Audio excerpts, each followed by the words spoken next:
ನಮಸ್ಕಾರ. ಅವನಿ designs and ಕ್ರಿಯೇಷನ್ಸ್ಗೆ ಸ್ವಾಗತ. Friends, ನಾವು ಇವತ್ತು ಈ ರೀತಿಯಾದ ಬ್ಲೌಸ್ ಪೀಸಿಂದ ಒಂದು ಸೂಪರ್ ಆದ ಐಟಮನ್ನು ಮಾಡೋಣ. ಮನೆಗೆ ಬಂದ ಮುತ್ತೈದೆಯರಿಗೆ ಕೊಡಲು ಒಂದು ಸಣ್ಣ ಸಣ್ಣ ಪೌಚ್ಗಳನ್ನು ಇವತ್ತು ಮಾಡೋಣ. ಈಸಿಯಾಗಿ ಮಾಡ್ಕೊಬೋದು. ಆ ರೀತಿಯಾದ ಒಂದು ಪೌಚನ್ನು ಮಾಡಲಿಕ್ಕೆ ನಾನು ಈ ರೀತಿಯಾದ ಒಂದು ಬ್ಲೌಸ್ ಪೀಸ್ ಅಂದರೆ ಶೈನಿಂಗ್ ಬ್ಲೌಸ್ ಪೀಸನ್ನು ತೊಗೊಂಡಿದ್ದೀನಿ. ಹಾಗೆ ಒಂದು ಕಾಟನ್ ಬ್ಲೌಸ್ ಪೀಸನ್ನು ತೊಗೊಂಡಿದ್ದೀನಿ. ಏನಕ್ಕೆ ಅಂದರೆ ಲೈನಿಂಗಿಗೋಸ್ಕರ. ನಾನೀಗ ಯಾವ ಅಳತೆಯನ್ನು ತಗೋಬೇಕು ಹಾಗೆ ಹೇಗೆ ಸ್ಟಿಚ್ ಮಾಡಬೇಕು, ತುಂಬ ಸಿಂಪಲ್ ಆಗಿರೋ ಪೌಚನ್ನು ನಾನಿವತ್ತು ಮಾಡಿ ತೋರಿಸ್ತಾ ಇದ್ದೀನಿ. ಎಲ್ಲ ಹೆಣ್ಮಕ್ಳಿಗೆ ಯೂಸ್ ಆಗುವಂಥ ಒಂದು ಪೌಚನ್ನು ತೋರಿಸ್ತಾ ಇದ್ದೀನಿ. ಹೇಗೆ ಮಾಡೋದು ಅಂತ ನೋಡೋಣ. ಅದಕ್ಕೂ ಮುಂಚೆ ಯಾವ್ಯಾವ ಅಳತೆ ಬೇಕು ಅನ್ನೋದನ್ನು ನೋಡೋಣ. ನೋಡಿ, ಯಾವ ಅಳತೆ ಬೇಕು ಅಂತ ಕಟ್ ಮಾಡ್ಕೊಂಡು ಬಂದೆ. ತುಂಬ ಸಿಂಪಲ್ ಆಗಿರೋ ಪೌಚ್ ಅಂತ ಅಂದರೆ ಕೊನೆಗೆ ಏನೇನು ಹಾಕೊಬೋದು, ಏನು ಯೂಸ್ ಆಗುತ್ತೆ ಅನ್ನೋದನ್ನು ಕೂಡ ಹೇಳ್ತೀನಿ. ಯಾವ ಅಳತೆ ಅಂತ ನಾನೀಗ ಹೇಳ್ತೀನಿ.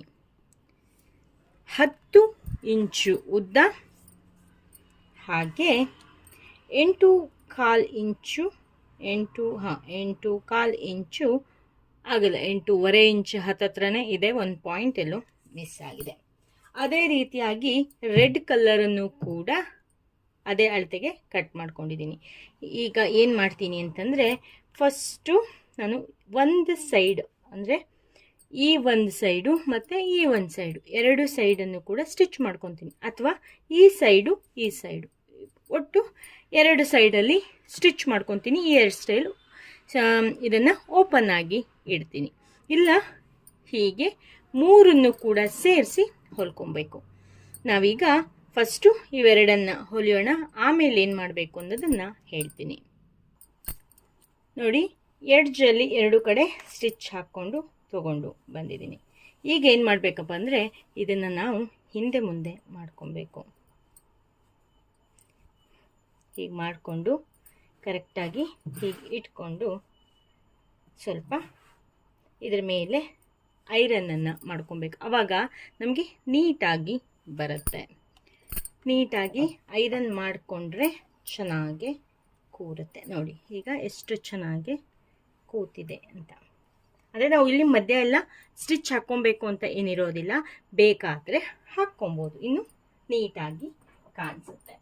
ಈಗ ಏನು ಮಾಡಬೇಕು ಅಂತಂದರೆ, ಹೀಗೆ ಅಂದರೆ ಈ ರೀತಿ ಬ್ಲೌಸ್ ಪೀಸ್ ತಗೊಂಡಾಗ ಬಿಡೋದು ಜಾಸ್ತಿ ಇರುತ್ತಲ್ಲ, ದಾರ ಎಕ್ಸ್ಟ್ರಾ ಪೀಸ್ ಬಿಡುತ್ತಲ್ಲ, ಅದಕ್ಕೋಸ್ಕರ ಹೀಗೆ ಮಾಡಿರೋದು. ಈಗೇನು ಮಾಡಬೇಕು ಅಂದರೆ, ಹೀಗೆ ಒಳಗಡೆ ಹಾಕಿ ಹೀಗೆ ಸ್ಟಿಚ್ ಮಾಡ್ಕೊಬೇಕು.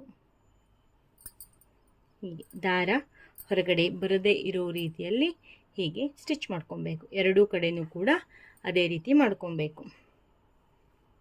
ಇಲ್ಲೂ ಕೂಡ ಅದೇ ರೀತಿ ಮಾಡ್ಕೊಂಡು ತಗೊಂಡು ಬರ್ತೀನಿ.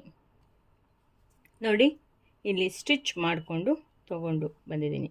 ಅಂದರೆ ಇಲ್ಲಿ ಮೇಲ್ಗಡೆ ಸ್ಟಿಚ್ ಬರುತ್ತೆ. ಈಗ ನಾವೇನು ಮಾಡಬೇಕಪ್ಪ ಅಂತಂದರೆ, ಹೀಗೆ ಸುತ್ತಲೂ ಕೂಡ ಇಲ್ಲಿ ಮೇಲ್ಗಡೆ ಹೇಗೆ ಸ್ಟಿಚ್ ಬಂತಲ್ಲ ಹಾಗೆ ಸುತ್ತಲೂ ಕೂಡ ಮಾಡ್ಕೊಬೋದು. ಇಲ್ಲ ಅಂತಂದರೆ ಹಾಗೆಯೇ ಬಿಡ್ಬೋದು. ಈಗ ಏನು ಮಾಡಬೇಕು ಅಂತಂದರೆ, ನಾವು ಜಿಪ್ಪು ಮತ್ತು ರನ್ನರನ್ನು ತಗೋಬೇಕು. ನಾನು ತುಂಬ ಈಸಿಯಾಗಿದೆ ಅಂತ ಹೇಳಿದ್ದೆ, ಅದಕ್ಕಾಗಿ ತುಂಬ ಈಸಿಯಾಗೇ ಹೇಳ್ಕೊಡ್ತೀನಿ. ಈಗ ಜಿಪ್ಪು ರನ್ನರನ್ನು ತಗೊಳ್ಳೋಣ. ಈಗ ಹೀಗೆ ಬರೋ ರೀತಿಯಲ್ಲಿ, ಈಗ ನಾವು ಇಲ್ಲಿ 2 ಸ್ಟಿಚ್ಚನ್ನು ಹಾಕಲೇಬೇಕು ಅಂತ ಏನಿಲ್ಲ. ಇಲ್ಲಿ ಪೂರ್ತಿ ಕ್ಲೋಸ್ ಇರೋದ್ರಿಂದ ಜಸ್ಟ್ ಹೀಗೆ ಒಂದು ಸ್ಟಿಚ್ಚನ್ನು ಹಾಕಿದ್ರೂ ಕೂಡ ನಡೆಯುತ್ತೆ. ಇಲ್ಲಿಂದ ಇಲ್ಲಿಗೆ ಜಿಪ್ಪನ್ನು ಹೀಗೆ ಇಟ್ಕೊಂಡು ಎಷ್ಟು ಬೇಕು ಅಂತ ನೋಡಿಕೊಂಡು ಕಟ್ ಮಾಡ್ಕೊತಾ ಇದ್ದೀನಿ. ಹೀಗಿಟ್ಕೊಂಡು ಇದರ ಮೇಲೇ ಒಂದು ಸ್ಟಿಚ್ಚನ್ನು ಹಾಕೋತೀನಿ. ಹಾಗೆ ಇದು ಕೂಡ ಈ ಕಡೆಯಿಂದ ಬಂದು ಇಲ್ಲಿಗೆ ಇದರ ಮೇಲ್ಗಡೆ ಬರೋ ರೀತಿಯಲ್ಲಿ ಒಂದು ಸ್ಟಿಚ್ಚನ್ನು ಹಾಕ್ಕೊಂಡು ಬರ್ತೀನಿ. ಫಸ್ಟ್ ಈ ಸ್ಟಿಚ್ಚನ್ನು ಹಾಕ್ಕೊಂಬಂದು ಆಮೇಲೆ ಇದನ್ನು ಹೇಗೆ ಹಾಕಬೇಕು ಅನ್ನೋದನ್ನು ತೋರಿಸ್ತೀನಿ. ಫಸ್ಟು ಹೀಗೆ ಇಟ್ಕೊಂಡು ಅದರ ಮೇಲೆ ಹೀಗೊಂದು ಸ್ಟಿಚ್ಚನ್ನು ಹಾಕ್ಕೊಂಡು ಬರ್ತೀನಿ. ನೋಡಿ, ಹೀಗೆ ಆದಮೇಲೆ ಈ ರನ್ನರನ್ನು ತೆಕ್ಕೊಂಬಿಡಬೇಕು. ಈ ಜಿಪ್ಪನ್ನು ಕೂಡ ಬೇರೆ ಮಾಡ್ಕೊಬೇಕು. ರನ್ನರ್ ನಮಗೆ ಹಾಕ್ಕೊಳ್ಳಿಕ್ಕೆ ಬರುತ್ತೆ, ಹಾಕ್ಕೊಬೋದು ಈಸಿಯಾಗಿ. ಈಗ ಈ ಕಡೆನೂ ಅಷ್ಟೇ ಈ ರೀತಿಯಾಗಿ ಇಟ್ಕೊಂಡು ಒಂದು ಸ್ಟಿಚ್ಚನ್ನು ಹಾಕ್ಕೊಂಡು ತಗೊಂಡು ಬರ್ತೀನಿ. ನೋಡಿ, 2 ಕಡೆ ಜಿಪ್ ಅಟ್ಯಾಚ್ ಆಯಿತು. ಈಗ ನಾವು ರನ್ನರನ್ನು ಹಾಕ್ಕೋಬೇಕು. ರನ್ನರ್ ಈಸಿಯಾಗಿ ಹಾಕ್ಕೊಬೋದು. ನಿಮಗೇನಾದ್ರು ಹಾಕ್ಕೊಳ್ಳೋದು ಹೇಗೆ ಅನ್ನೋದು ಗೊತ್ತಿಲ್ಲ ಅಂತಂದರೆ ಕಾಮೆಂಟ್ ಬಾಕ್ಸಲ್ಲಿ ತಿಳಿಸಿ. ನಾನು ಈಸಿಯಾಗಿ ಹೇಗೆ ಹಾಕ್ಬೋದು ಅನ್ನೋದನ್ನ ತೋರಿಸ್ಕೊಡ್ತೀನಿ. ಒಂದ್ಸರಿ ಪೂರ್ತಿ ಜಿಪ್ ಹಾಕಿ ರನ್ನರನ್ನು ತೆಕ್ಕೊಬಿಡ್ಬೇಕು. ಆಮೇಲೆ ಮತ್ತೆ ಇನ್ನೊಂದು ಸರಿ ರನ್ನರನ್ನು ಹಾಕ್ಕೋಬೇಕು. ಆವಾಗ ಈಸಿ ಆಗುತ್ತೆ ಮತ್ತು ನೀಟಾಗೂ ಕೂಡ ಕಾಣಿಸುತ್ತೆ. ನೋಡಿ, ಹೀಗೆ ಬೇಕಾದ್ರೆ ನಾವು 2 ಜಿಪ್ಪನ್ನು ಹಾಕ್ಕೋಬೋದು. ಈಗ ಏನು ಮಾಡಬೇಕಪ್ಪ ಅಂತಂದರೆ ಜಸ್ಟ್ ಇಷ್ಟೇ ಮಾಡಿದ್ರೆ ಚೆನ್ನಾಗಾಗೋದಿಲ್ಲ, ಹೌದಾ? ಅದಕ್ಕಾಗಿ ನಾವು ಈಗ ಟರ್ನ್ ಮಾಡ್ಕೊಳ್ಳೋಣ.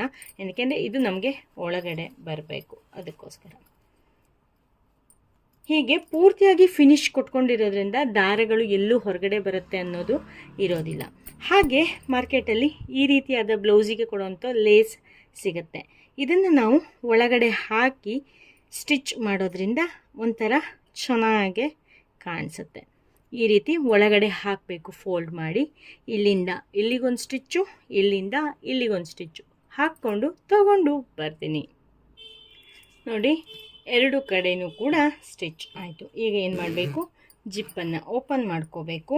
ಈ ಪೌಚನ್ನು ಹಿಂದೆ ಮುಂದೆ ಟರ್ನ್ ಮಾಡ್ಕೊಬೇಕು. ಈ ಕಡೆ ಎಡ್ಜನ್ನೆಲ್ಲ ಕರೆಕ್ಟಾಗಿ ಒಳಗಡೆ ಹಾಕ್ಕೋಬೇಕು.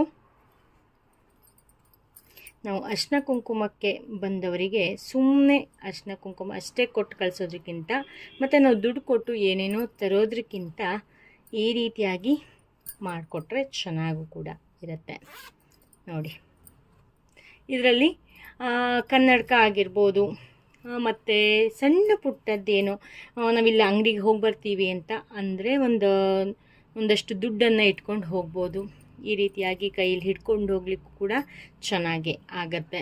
ಫ್ರೆಂಡ್ಸ್, ನಿಮ್ಮ ಹತ್ರ ಶೈನಿಂಗ್ ಪ್ಲೈನ್ ಬ್ಲೌಸ್ ಪೀಸ್ ಇದ್ದರೆ ಅದನ್ನು ಉಪಯೋಗಿಸ್ಕೊಂಡು ಸೂಪರಾದ ತುಂಬ ಚೆನ್ನಾಗಿ ಕಾಣುವಂತಹ ಒಂದು ಪೌಚನ್ನು ಹೊಲಿಯೋದು ನಾನು ಇವತ್ತು ನಿಮಗೆ ಹೇಳ್ಕೊಡ್ತೀನಿ. ಅದಕ್ಕೂ ಮುಂಚೆ ನೀವು ಯಾರೆಲ್ಲ ನಮ್ಮ ಚಾನಲ್ಗೆ ಸಬ್ಸ್ಕ್ರೈಬ್ ಆಗಲಿಲ್ವೋ ಸಬ್ಸ್ಕ್ರೈಬ್ ಮಾಡಿ, ಪಕ್ಕದಲ್ಲಿರೋ ಬೆಲ್ ಐಕಾನ್ನ ಪ್ರೆಸ್ ಮಾಡಿ. ಹಾಗೆ ನಮ್ಮ ಫೇಸ್ಬುಕ್ ಪೇಜನ್ನು ಫಾಲೋ ಮಾಡಿ ಅಂತ ಹೇಳ್ತಾ ಇವತ್ತಿನ ವಿಡಿಯೋನ ಸ್ಟಾರ್ಟ್ ಮಾಡೇ ಬಿಡೋಣ ಬನ್ನಿ. ಫ್ರೆಂಡ್ಸ್, ನಾನು ಆಲ್ರೆಡಿ ಕ್ವಿಲ್ಟ್ ಬಟ್ಟೆಯನ್ನು ರೆಡಿ ಮಾಡಿಕೊಂಡು ಬಂದಿದ್ದೀನಿ.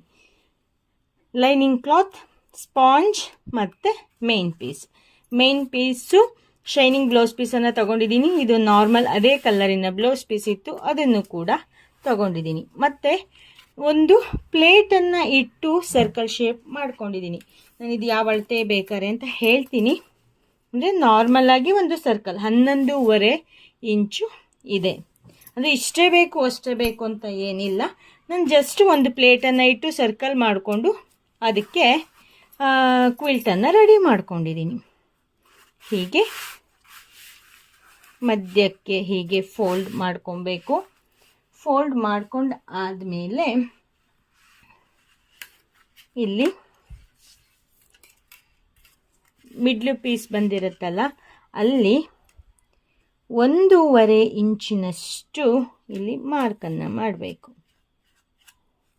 ಅಲ್ಲಿಂದ ಹೀಗೆ ಸ್ಟ್ರೈಟಾಗಿ ಮತ್ತೆ 1.5 ಇಂಚಷ್ಟು ಮಾರ್ಕನ್ನು ಮಾಡಬೇಕು. ಈ ಕಡೆನೂ ಅಷ್ಟೇ ಹೀಗೆ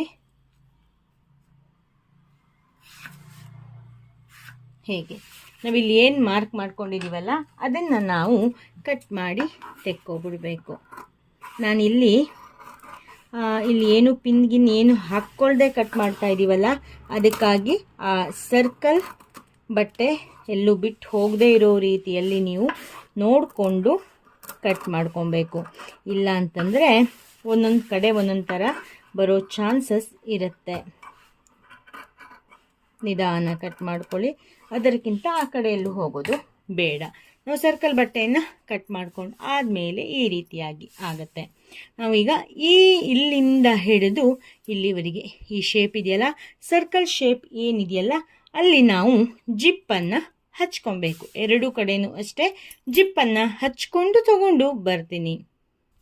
ಇಲ್ಲಿ ಯಾವ ಶೇಪ್ ಇದೆಯಲ್ಲ ಅದೇ ಶೇಪ್ ರೀತಿಯಲ್ಲೇ ನಾವು ಇದನ್ನು ಜಿಪ್ಪನ್ನು ಇಟ್ಟು ಸ್ಟಿಚ್ ಮಾಡ್ಕೊಂಡು ಬರ್ತೀನಿ ನೋಡಿ.